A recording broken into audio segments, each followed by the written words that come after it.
Hey there, teacher friend. Welcome back. I am Nina Rodriguez, and you are watching Misfit to Teach, where I talk about all things teaching and how to stay mentally, physically, and emotionally fit to teach. If I don't already know you or you've not yet joined our growing community, please do so today by hitting the subscribe button and the notification bell because we come together every week.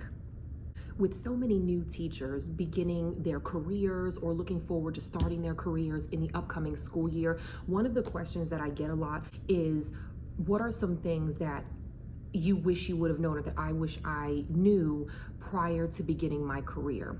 And so in today's video, I want to go over some pointers with you that I wish somebody would have told me and that I hope and I strongly feel will help you as you begin your career in teaching.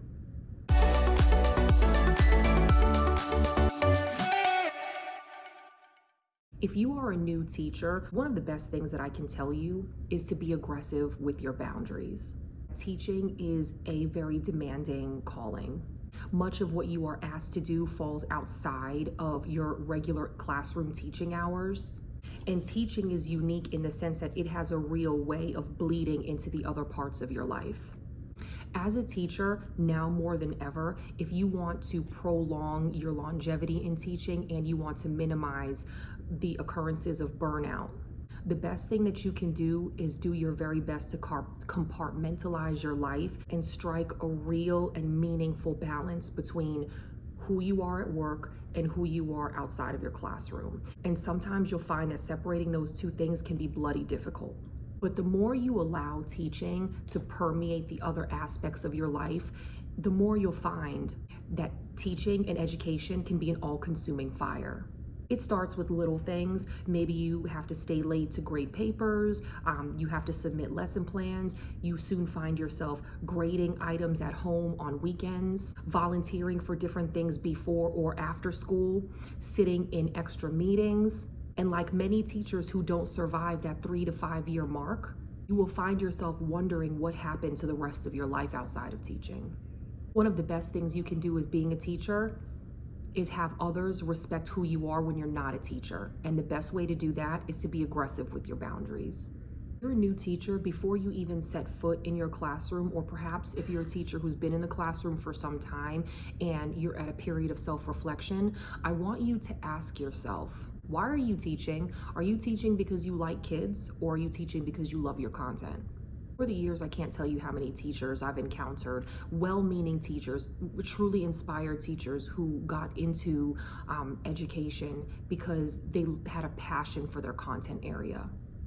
And passion is not anything to be ashamed of. It's not something that you shouldn't have when it comes to teaching. Some of the greatest teaching innovation comes from a true place of adoring the content you teach and having a real and true understanding of it.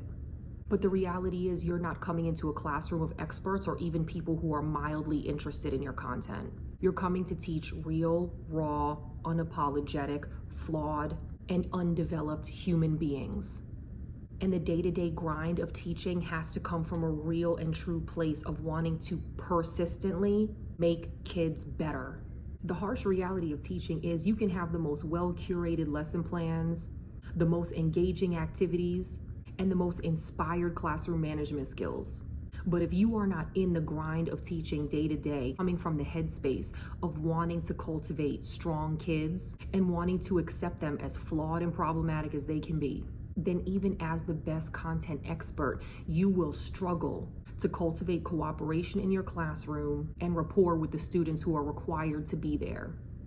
Building strong, capable kids who will turn into future, productive, successful, and fulfilled adults is the goal of teaching. Your content is simply the vehicle.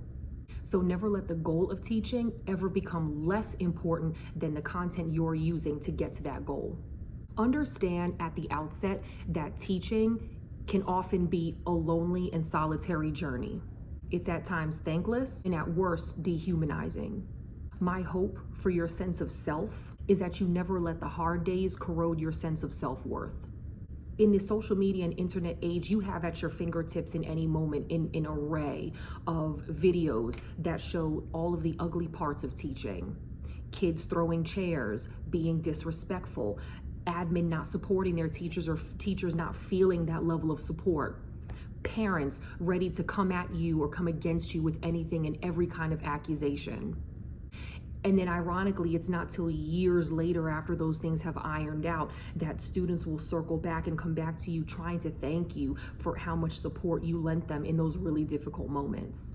And that can really wear at your willpower, not just as a teacher, but also as a human being.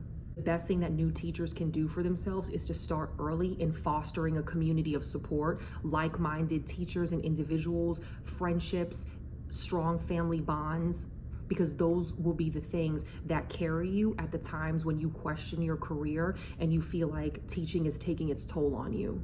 So that's why I invite you again, join our growing community so that you can be of support to others and let them be of support to you and to help lift each other up, because teaching can be hard and often, even in the best of times, it can get a little bit lonely. And the single best thing that you can do for yourself, and I know this is going to sound counterintuitive, but stick with me. If you're like me and you came into teaching with this inner commitment to want to be in it for a long time, and I say this as a teacher who's doing it now 10 years later, if you love teaching, if you really want to be a good teacher, have an exit strategy. It's not a surprise to you nor anybody else that there's not a lot of money in teaching, and teachers have oftentimes found themselves in places of struggle. And while this career is not about the income, but rather the outcomes, and I hate that phrase, the reality is you still have to make a living. You have to find fulfillment. You have to be allowed to explore your creative sides, to engage with community, to do things that interest you outside of this career.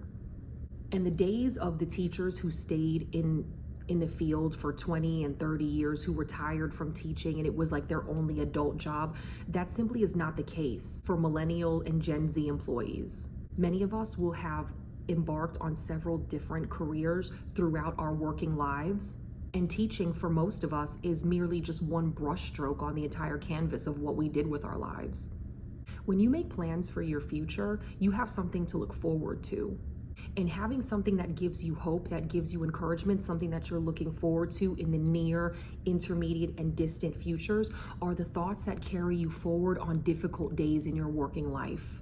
Whoever came up with the phrase, if you do what you love, you're never going to work a single day in their life, I don't think had like a real career. That, or they just weren't very in touch with the realities of working. Because even if you love this job, and I'm a person that's been in it for a decade, there are some days when this is just purely work. I'll tell you what gets me through, and what, looking on the other side of a decade, what kept me going in year 2 and year 3 and year 5 and year 7. Was the idea that I have other marketable skill sets, I have other interests that are worthy of pursuit, and that I'm not going to be doing this forever. And that thought is equal parts intimidating and also very exhilarating and freeing. You don't have to have all of your decisions made right now, but if you're new to teaching, now is a perfectly reasonable time to start planning what you want in year 3, what you want in year 5, and how long of a goal you have for being in the classroom before it's time to move on. When you have your eggs spread across multiple baskets, God forbid anything should happen to you, losing your teaching or putting your teaching on the back burner is no longer a death sentence for your finances and your family.